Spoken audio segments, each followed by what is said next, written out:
Okay, तो question number 1 में आपको दिया गया है कि कोई ट्रायंगल ए बी सी है, राइट एंगल एट बी। तो मैंने एक ट्रायंगल ए बी सी बनाया, राइट एंगल एट बी। तो ये ए और सी हो गया, ठीक है। जिसमें आपको दिया गया है A B equal to 24 centimetre, B C equal to 7 centimetre. Determine, आपको फाइंड करना है sine A cos A, sine A find करना है, कॉस ए फाइंड करना है, sine C and cos C, ठीक है। तो ए बी और बी सी की वैल्यू दी है 24 एंड बी सी 7, ठीक है। तो जब भी साइन और कॉस की बात होगी आपको हाइपोटेनियस, परपेंडिकुलर, बेस तीनों से मतलब है। तो इस ट्रायंगल में आपको ए बी बी सी ए सी, इसमें आपको परपेंडिकुलर पता है और बेस पता है, ठीक है। तो आप सबसे पहले क्या करोगे, आपको हाइपोटेनियस AC फाइंड करना है। तो सबसे पहले आपका काम होगा, इसको सॉल्व करने से पहले आपको हाइपोटेनियस फाइंड कर लो, ठीक है। तो इन ट्रायंगल, यहाँ से सॉल्यूशन स्टार्ट हो रहा है। In triangle ABC by Pythagoras theorem आपका AB का square plus BC square equal to AC square. AB का स्क्वायर दैट इज़ 24 का स्क्वायर प्लस 7 का स्क्वायर इक्वल टू AC का स्क्वायर। अब यहाँ पे सबसे पहले मैंने आप लोग को क्लास के बिल्कुल स्टार्टिंग में बोला था स्क्वायर क्यूब्स लर्न करो। तो वो स्क्वायर्स क्यूब्स तो आप लोग मेंसुरेशन में ऑलरेडी देख चुके हो। अब स्क्वायर्स का भी यहाँ पे बहुत बड़ा रोल है, तो दैट्स वाई जो बच्चों ने अभी तक लर्न नहीं किया है प्लीज़ याद कर लो, अदरवाइज़ आप सिर्फ कैलकुलेशन में मिस्टेक करते रहोगे।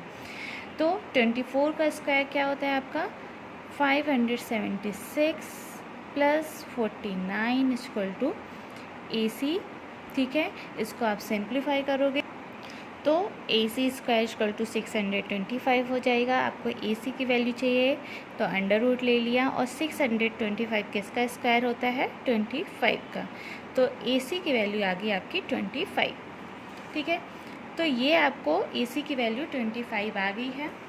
अब आपको पास ट्रायंगल के तीनों साइड्स की वैल्यू पता है, तो अब यहाँ से आप डायरेक्टली साइन ए, सबसे पहला आपको फाइंड करना था साइन ए।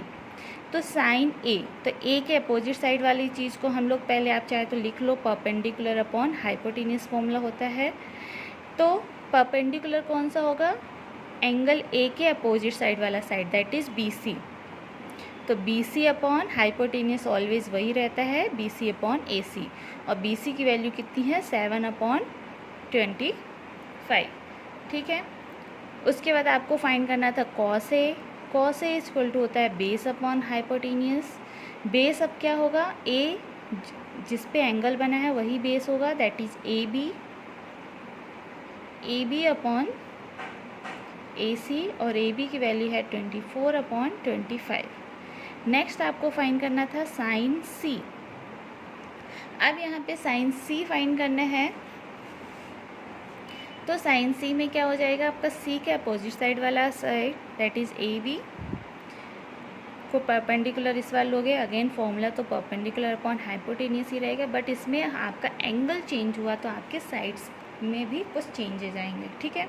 तो C के अपोजिट AB अपॉन AC, और यहाँ पे इसकी साइन C की value 24/25 and then sine cos C की value base upon hypotenuse, base आपका हो जाएगा BC अपॉन AC, और दैट इज़ 7/25, ठीक है। तो ये बहुत सिंपल क्वेश्चन था।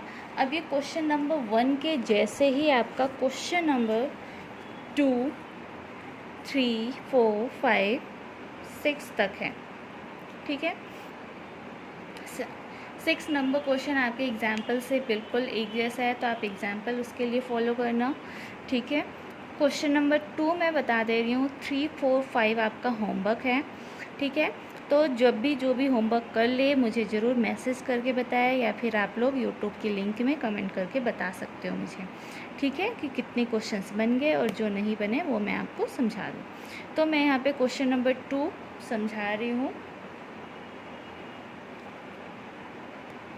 क्वेश्चन नंबर 2 में बोला गया है in figure 8.13 that is this figure find tan p minus cot R. tan p minus cot R आपको फाइंड करना है, ठीक है। तो मैंने यह फिगर बना लिया है और then tan p minus cot R आपको बताना है। तो सबसे पहले आप क्या करोगे, बाय पाइथागोरस थ्योरम अप्लाई करके आपको क्यू आर की वैल्यू फाइंड करनी होगी, ठीक है। मुझे ये डायरेक्टली पता है तो ये मैं यहाँ पे डायरेक्टली वैल्यू लिख दे रही हूँ क्यू आर की वैल्यू, लेकिन क्यू आर की वैल्यू 5 आएगी बाय पाइथागोरस थ्योरम, जो कि आपको कैलकुलेट करके लिखना होगा, ठीक है। तो सबसे पहले स्टार्टिंग आप करोगे फाइंड क्यू आर, ठीक है। आपको स्टेप्स बता दे रही हूँ, बाकी सॉल्व खुद से करना। तो अब क्यू आर की वैल्यू आ गई, नाउ आपको tan p और cot r की वैल्यू चाहिए, ठीक है। तो tan p जब इस एंगल की बात करेंगे तो tan theta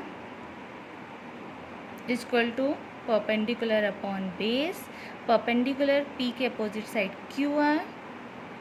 Q R upon P Q that equal to 5/12 आ जाएगा। उसके बाद कॉट आर की वैल्यू कितनी हो जाएगी कि आर के अपोजिट साइड वाला ये पार्ट आपका परपेंडिकुलर ट्रीट करोगे, ठीक है। और कॉट थीटा की वैल्यू होती है बेस अपॉन परपेंडिकुलर, ठीक है। तो बेस क्या हो जाएगा, अगेन 5/12।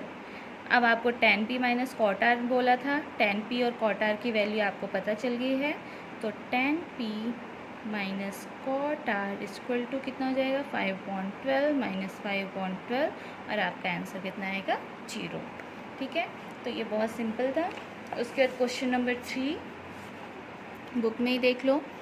आपके बुक में क्वेश्चन नंबर 3 में बोला गया है sin a इक्वल टू 3/4, और आपको कैलकुलेट करना है cos a and tan a, ठीक है। तो आप सबसे पहले क्या करोगे कि ट्रायंगल एक बनाओगे, ठीक है, ABC, और साइन ए की वैल्यू आपकी 3/4 दी गई है। मीन्स कि साइन ए क्या होता है आपका, परपेंडिकुलर अपॉन हाइपोटेनियस होता है। मीन्स कि परपेंडिकुलर की वैल्यू 3 दी गई है, और परपेंडिकुलर किसको ट्रीट करोगे, ए एंगल के अपोजिट साइड वाला, मतलब ये 3 दिया है, ये 4 दिया है, ठीक है। तो आप ए बी की वैल्यू फाइंड कर लोगे, और फिर जब आपको इस ट्रायंगल के बाय पाइथागोरस थ्योरम आप ये ए बी की वैल्यू फाइंड कर लोगे, और जब आपके पास तीनों साइड्स आ गई तो आप उससे cos a और tan a फाइंड कर लोगे, ठीक है। उसी प्रकार क्वेश्चन नंबर आपका 4 है। क्वेश्चन नंबर 4 में आपको दिया गया है कि 15 cot a equal to 8 find sin a and sec a। तो इसको भी आप वैसे ही सॉल्व करोगे। तो सबसे पहले मैंने क्वेश्चन लिख लिया 15 cot a इक्वल टू 8, ठीक है। तो cot a इक्वल टू यहाँ से क्या आ जाएगा, 8/15, ठीक है। तो अब इसके बाद आप क्या करोगे, एक ट्रायंगल बनाओगे, ठीक है, ABC, ठीक है।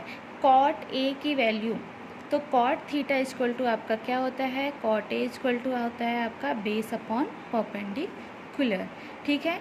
इसका मतलब है कि बेस ए एंगल है, ए एंगल कहाँ पे बना है, यहाँ पे, इसे हम बेस ट्रीट करेंगे, और ये आपका परपेंडिकुलर होगा। तो बेस अपॉन परपेंडिकुलर, तो 8/15 मतलब बेस की वैल्यू इधर 8 है, ये 15 हो जाएगी, ठीक है।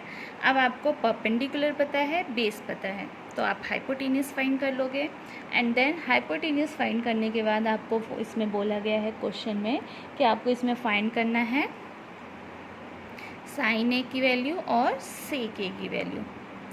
तो साइन ए इक्वल टू कितना होता है, परपेंडिकुलर अपॉन हाइपोटेनियस, और सेक ए की वैल्यू कितनी होती है, हाइपोटेनियस अपॉन बेस, ठीक है। तो सबसे पहले आप इसको क्या करोगे, पाइथागोरस थ्योरम की हेल्प से आप AC की वैल्यू फाइंड कर लो, ठीक है। उसके बाद आप साइन ए का फॉर्मूला, सेक ए का फॉर्मूला, और उसमें वैल्यूज पुट कर दो, ठीक है। तो ये क्वेश्चन नंबर आपका 4 हो गया। 5 नंबर भी सेम है, इसको मैं बिल्कुल नहीं समझा रही हूँ। अगर आप लोग से नहीं बनेगा तो नेक्स्ट क्लास में समझा दूँगी, बट मैं चाहती हूँ कि इसे आप लोग खुद से ट्राई करो। देन क्वेश्चन नंबर 7 भी सेम ही है, बस आपको वैल्यू फाइंड करना है, वैल्यू पुट करना है, एटलीस्ट ट्राई करना आप लोग, ठीक है, तो आगे के क्वेश्चन देख लेते हैं। 6 तक के क्वेश्चन आप लोग ट्राई करना। क्वेश्चन नंबर 7 का फर्स्ट वाला मैं बता रही हूँ, सेकंड वाला आप लोग खुद से करना। आपको दिया गया है cot थीटा इक्वल टू 7/8 और आपको इवेल्यूएट करना है 1 प्लस साइन थीटा, इसकी पूरी वैल्यू और ये वैल्यू फाइंड करना है। ठीक है, तो इसको कैसे स्टार्ट करो। Given that cot theta equal to 7/8। ठीक है, तो अगेन आप क्या करोगे, ट्रायंगल बनाओगे। ठीक है, ABC ट्रायंगल। अब यहाँ पे थीटा लिया है, तो थीटा के केस में आप क्या करोगे, कोई भी एक साइड A या C, ठीक है, किसी भी एक साइड आप एंगल को थीटा मान लोगे। तो जिस साइड आपने थीटा माना उस साइड वाला साइड आपको बेस ट्रीट करना है। cot theta equal to base upon perpendicular होता है, तो ये आपका बेस थीटा के साइड वाला 7 और ये 8 आ गया। इसको आप सिंप्लीफाई करोगे, मतलब सिंप्लीफाई क्या करोगे, आपको बाय पाइथागोरस थ्योरम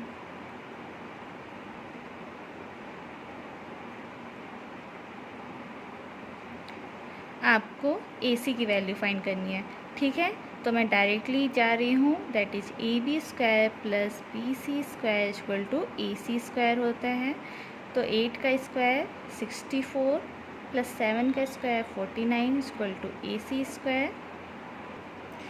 तो यहाँ से आपका क्या आ जाएगा, AC square equal to 113 and AC equal to root of 113 आ गया। ठीक है, तो रूट ऑफ 113। सो अब आपको क्या करना है कि सबसे पहले उसका जो फर्स्ट वाला पार्ट था उसमें आपको साइन थीटा की ज़रूरत है। तो साइन थीटा की वैल्यू कितनी हो जाएगी, परपेंडिकुलर अपॉन हाइपोटेनियस। तो साइन थीटा, थीटा के अपोजिट वाला साइड परपेंडिकुलर, तो AB अपॉन AC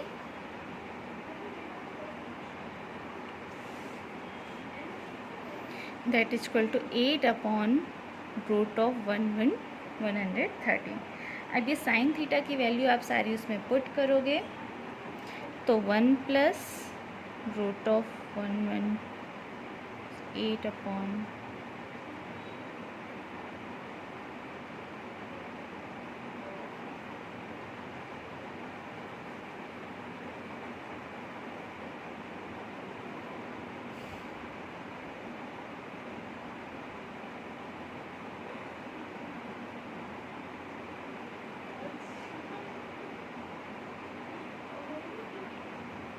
ओके, मैं यहाँ पे जब क्वेश्चन को देखी तो मुझे ये चीज़ समझ में आई कि इसे मैं वैल्यू पुट करने के बाद सिंप्लीफाई करूँ। इसके बेटर है कि मैं थोड़ा सा पहले भी इसे सिंप्लीफाई कर सकती हूँ, दैट्स वाई मैंने उसे कट कर दिया।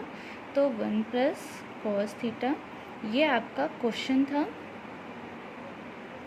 ठीक है, तो इस क्वेश्चन को पहले मैं सिंप्लीफाई करने जा रही हूँ। तो 1 plus sine theta 1 into 1 minus sine theta. तो इस इक्वेशन को अगर आप ध्यान से देखो तो आपको अलजेब्रा के फॉर्मूलेज पे याद आएंगे कि 1 plus x into 1 minus x equal to क्या होता है, 1 plus x into 1 minus x equal to होता है 1 माइनस एक्स स्क्वायर।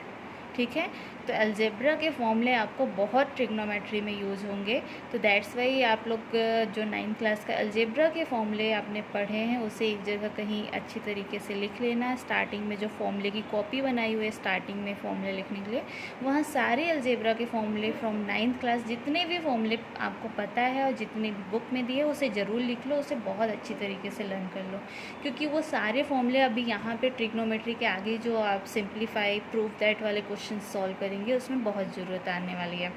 ठीक है, तो यहाँ से इस फॉर्मूले के अकॉर्डिंग मैं इसको लिख सकती हूँ 1 minus sine square theta upon 1 minus cos square theta. ठीक है, तो आप यहाँ मैंने सिर्फ साइन थीटा निकाला था, आप कॉस थीटा भी निकाल लेना। कॉस थीटा इक्वल टू क्या हो जाएगा आपका, base upon hypotenuse that is equal to 7 upon 130। तो 1 माइनस साइन स्क्वायर थीटा, वैसे एक फॉर्मूला होता है 1 minus sine square theta equal to cos square theta, आप उस पर भी जा सकते हो। और 1 minus cos square theta equal to sine square theta. ये दो फॉर्मूले होते हैं, तो आप डायरेक्ट फॉर्मूले में अब चाहे तो 1 माइनस साइन स्क्वायर थीटा की वैल्यू पुट कर दो।